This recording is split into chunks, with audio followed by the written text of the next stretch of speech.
Welcome to KBS World Radio. You're now tuned in to Korea24's Korea Book Club, where we explore the world of Korean literature.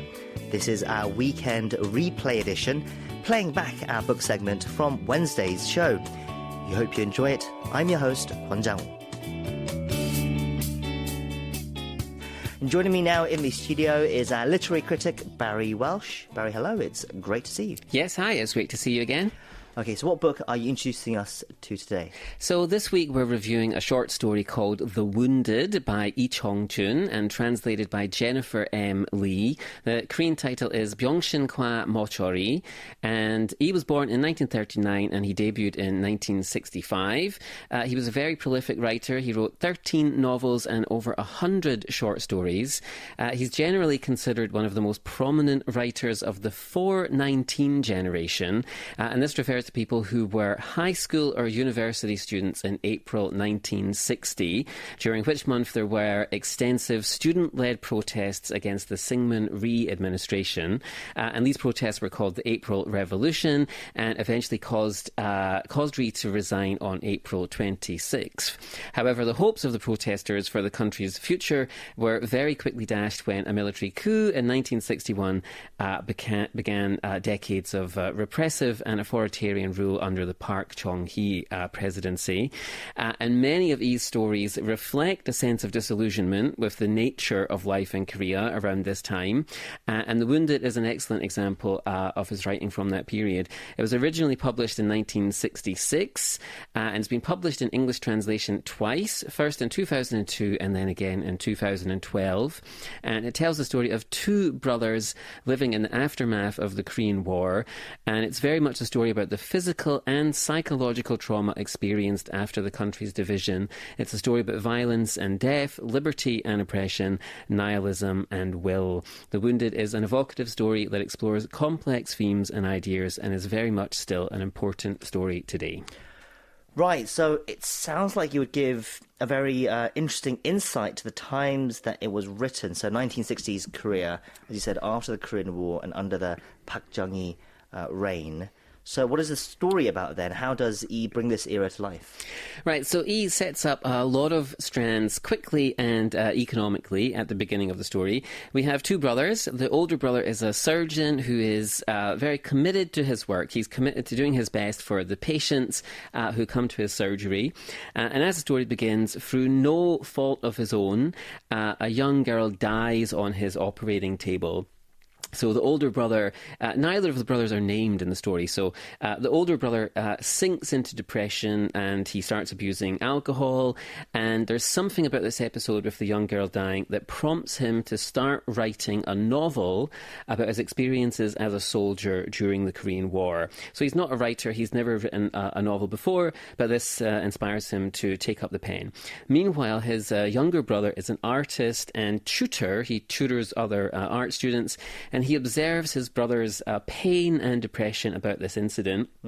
We learn too that the younger brother's former lover or potential lover is soon set to get married. She's set a date for her wedding, and he responds by trying to draw a portrait of her, but finds himself to be artistically blocked. He can't complete this portrait. The younger brother, at the same time, is also secretly reading his older brother's novel as he sort of writes it each day. And through his reading, we learn that the older brother was trapped behind enemy lines as a soldier in the Korean War. We also learn that in order to survive, he had to kill a fellow Korean soldier.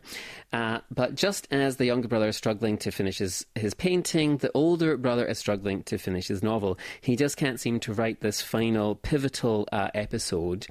And so at the same time, the younger brother is struggling with his own artistic problem. He's blocked and he can't draw a painting of his former lover.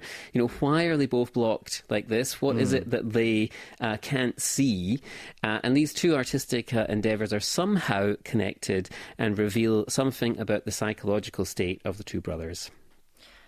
It's a compelling setup. Already it seems there's a lot going on underneath the surface. There are clearly messages and themes underlying what's going on. What is Yi trying to say then perhaps about Korean society at this time through his comparison of these two brothers.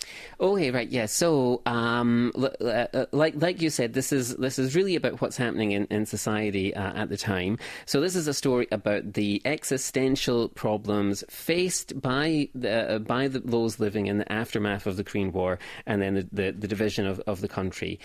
So Korea in the 1960s was still, very much suffering from the trauma of the Korean War, and in this obviously very turbulent situation, people were mainly focused on survival. This military coup in 1961, which had a big impact on Yi, that further added to the woes and the problems of an already suffering and struggling people. And there's a great essay in one of the editions, and there's a literary critic, Jang Song-kyu, and he writes that to people directly and indirectly touched by the war, the resulting trauma became an existential stumbling block on their way to recovery. People could not but doubt the meaning of their lives. And what we see in the differing attitudes of the brothers is two people doubting the meaning of their lives and struggling to overcome this doubt and trauma. The older brother, he seems to want to confront his memories and take control of them, mastering them by writing them into a novel, sort of exercising them or some kind of catharsis. But in contrast, the younger brother is helpless and powerless and passive, and he doesn't even understand why he's so passive. He simply lets this woman that he loves just sort of slide out of his life, and his only response is to try and draw a portrait of her. What's interesting as well is that both of the brothers try to express their frustrations and desires through art. The older brother a novel, the younger brother a portrait. And I understand that this is something that Yi is known for writing about the importance of art, especially the role of fiction in life. Right, so that is something that Yi returned to throughout his career.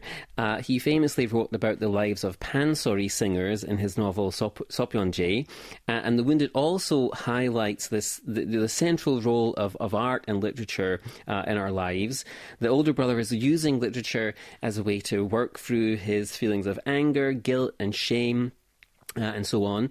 And it's a great example of someone using literature to make art from their real-life suffering, and in doing so try and free themselves from the burden of that suffering, or at least try to free themselves.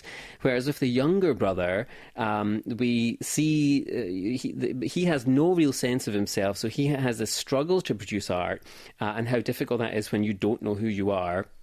So the younger brother, he doesn't have this sort of self-image. He doesn't know what he wants. He doesn't even really know what he feels. And as such, he can't produce anything meaningful. He doesn't have anything to say back to the world. And through the contrast of the two brothers, he offers a very insightful exploration of the creative process in this story. Yeah, it sounds really compelling. So many layers to unpack, from the historical and cultural context to its messages about the power of art and self-discovery. Barry, what are your final thoughts? Is it still worth reading today, almost 6 decades after it was first published? Yes, so this is definitely still a story worth reading and studying. It still has relevant and insightful things to say about the relationship between the individual and society, the role of art in life, and the way that trauma affects people. It's called The Wounded by Yi Cheong-jun, and that's all for this week's Korea Book Club. Barry, thank you for that recommendation, and we look forward to the next one as well. Take care. Okay, take care.